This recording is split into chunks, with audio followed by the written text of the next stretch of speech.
Does money ever cause a problem in your marriage? Has it separated you or has it drawn you closer together? Are there real money secrets? So don't get too excited. This is not about a secret formula to get more money. Instead, let's look at how keeping money secrets separates a couple.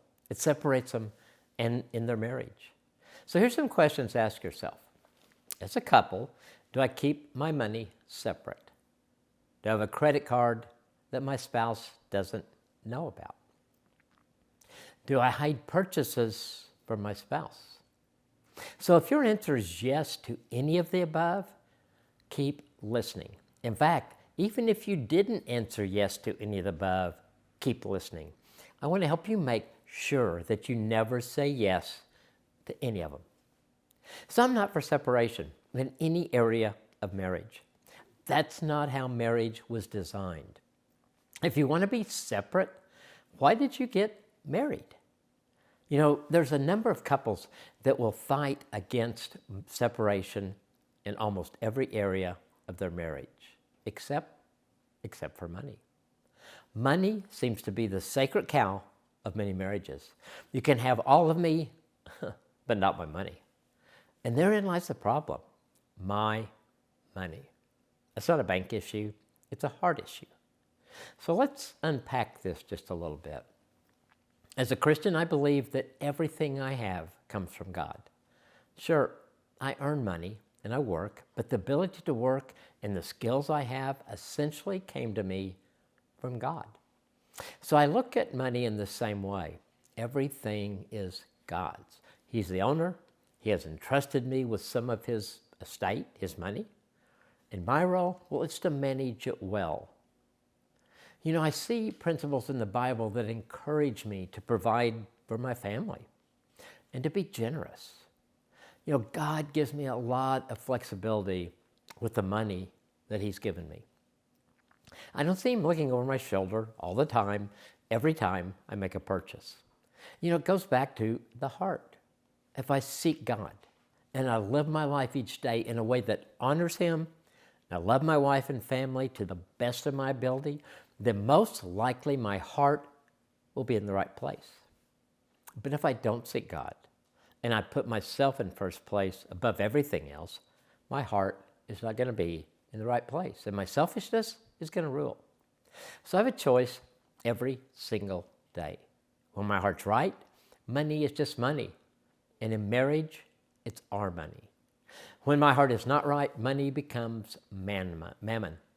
Putting our money together really wasn't an issue for Nancy and me, partly because we got married so young. So in college, we both had individual bank accounts, but honestly, other than some money that we had from summer jobs, we were helped by our parents.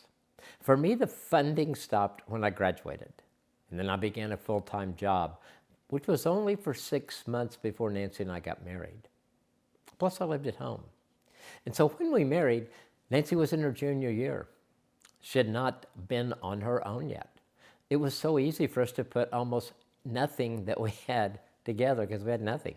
We had one bank account, we had one checkbook. I worked, she went to school. It was our money from day one. It always has been. It's always been that way for us. So chalk up one thing we did right from the beginning. Today, there are many other couples in our shoes who marry early and share money from the moment they say, I do.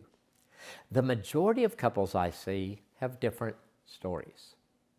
Many marry later in life, maybe after they both started jobs or careers, and they've been doing life on their own for a long time.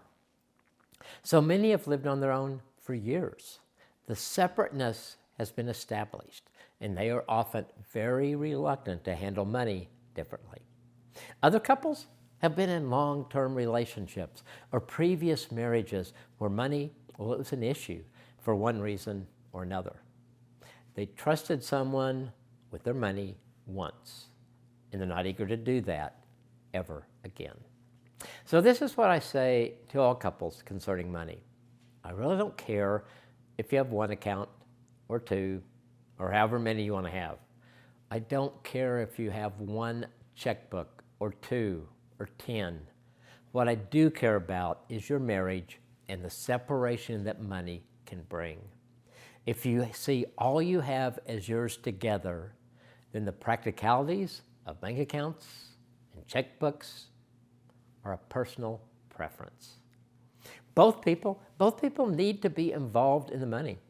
Both of you need to know what the expenses are. Both of you need to follow the budget. Both of you need to be totally open with each other in every area concerning money. And when you put God first and your spouse second, how you handle the money will fall into place. And if you don't, well, you're going to be one of those many couples that say money is the number one problem in their marriage. Which do you want it to be? How do you look at money in your marriage today? You trust each other as far as money? And depending on your answers to these questions, what is your next step with money in your marriage?